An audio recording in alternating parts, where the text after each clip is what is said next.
Capgras syndrome. It is defined as the delusion that your friends, relatives, or pets have been replaced by imposters. It is what my brother said I suffered from. I guess one could call me delusional, because my only friend is a cat named Fergie. This grey tabby cat has been my best companion ever since I adopted her from the shelter 3 years ago. The day I found her, she ran to my family, almost instinctively, and brought us a tiny, squeaking plush mouse.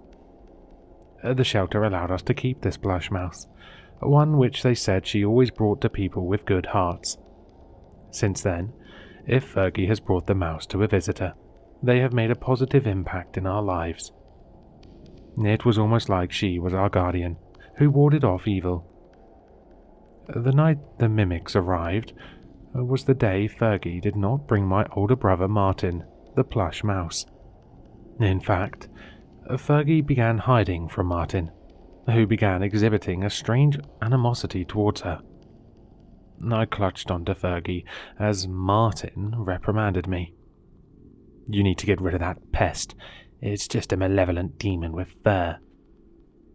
"The hell has gotten into you? Ever since you came back late last night, you haven't treated Fergie or I right. Fergie this, Fergie that. I think you need to grow up. You're 13 now, Sonia. You can't base your opinions on others based off the instincts of a stupid cat." "But she's always been right. This isn't you speaking, it's someone else." Martin began to limp up the stairs from my room to his room in the attic. "I think you're delusional. I haven't changed a bit. Maybe you have Capgras syndrome." His limp. This was an imposter version of Martin. My Martin had a limp on his right leg due to a high school football injury. This one had a limp on his left leg. How could the damaged leg have switched? At the instant of my realization, Fergie scrambled out my room and scampered downstairs. Out of fear of being alone with a fraudulent version of my brother, I ran after her to the area leading to my living room on the first floor. Fergie was too fast. I lost the sound of her footsteps. My living room was lit only by the television's light. One lone head sat watching it. My dad. As I tried running to my father's silhouette for safety, a hand immediately pulled me to the wall before entering the room. I now stared at my panic-stricken mother. "Sonia, please don't be freaked out, but have you noticed anything strange about your father's behavior lately?" "No, this couldn't be." "No, Ma, but I noticed Martin is acting weird. He told me to get rid of Fergie. He loves her so much. Why is he being angry towards her now?" At the sound of her name, Fergie returned and brought the plush mouse to my mum. Ma took the mouse and tapped Fergie's head. "Sonia, your dad tried harming Fergie earlier today. First he tried using a broom, but she avoided him. Then he tried kicking her, and..." Her voice cut off, as if holding back fear. "And what?" "His femur. It was deformed, almost like if it was broken. Not only that, but your father's eye colour. It's no longer blue, it's green." Fergie then ran to an open window next to me and began hissing at something outside. When I looked at the open window and the foggy night sky, I could swear I heard a cold whimper from outside at the sound of the hiss. I picked up and clutched onto Fergie. "Looks like someone has good eyes. Let's see how well my mother can use them." That voice. It was an amalgamation of Martin's and something demonic. At the top of the stairs stood Martin. My mother backed off into the flower-patterned wall behind her. She was losing her mind. However, something else grabbed her. That's when I saw the creature, which was blending in the wall, take its real shape. My frightened mum suddenly stood in front of a 7-foot-tall, slender humanoid, covered by black clothing and white gloves. It had mint-coloured skin and tads of a red colour under its eyes, which were empty and blank. Before my mum could even react, the creature extended its mandible to inhuman lengths, clutched her, and swallowed her in a single gulp. The creature writhed in pain a bit as its body stretched, but it suddenly changed its shape again. This time, however, it looked like a deformed version of my mother. Its disproportionate skeletal structure slowly adjusted more and more to her shape. Instead of my mother's soft chestnut hair and straight nose, this mimic had red hair and a crooked nose with a single nostril.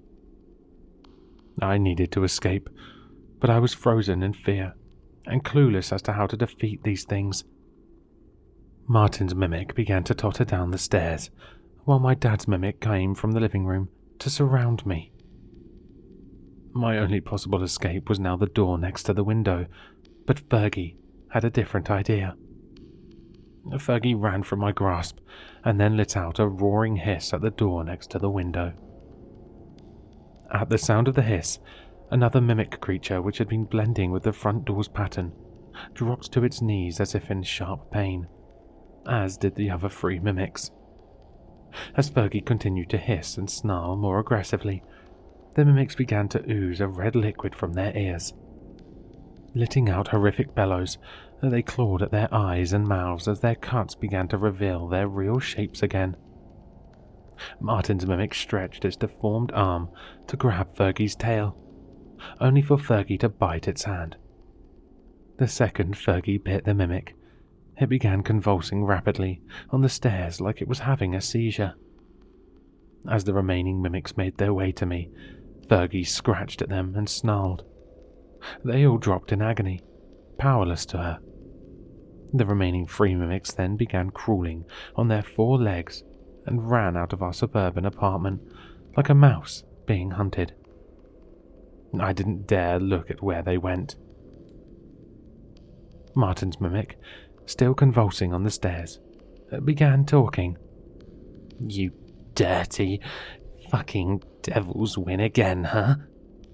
Wiping my kind to near extinction wasn't enough? Of course humans would wipe you off this world. You're a monster that took my family away."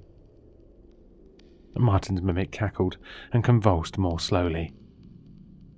"My kind has exterminated and fed off humans for millennia. We evolved to hunt you like the weak primates you are. We are the reason your instincts are to fear the dark. We took control of kings, emperors, and countless more monarchs. You always did taste better when you were scared. So what did humans do as a response? They domesticated our only weakness." "What do you mean?" "Do you really think humans domesticated those greedy, psychopathic, feral shits for company? No. You began taming and worshipping cats to protect yourself from us. It was those savages who brought us to near extinction, not humans. We can never return to hunt you anymore, because they follow everywhere. It's almost like they're divine. Hell will be full of us." Fergie then bit the mimic's foot and hissed at it. As it did, Martin's mimic bellowed until it could no longer move. I clutched onto Fergie, my guardian angel, and cried about the loss of my family. She was all I had left. Thank you, Fergie. I love you so much. Fergie then stepped back from my clutches. I love you too, Sonia. You can just call me Bastet.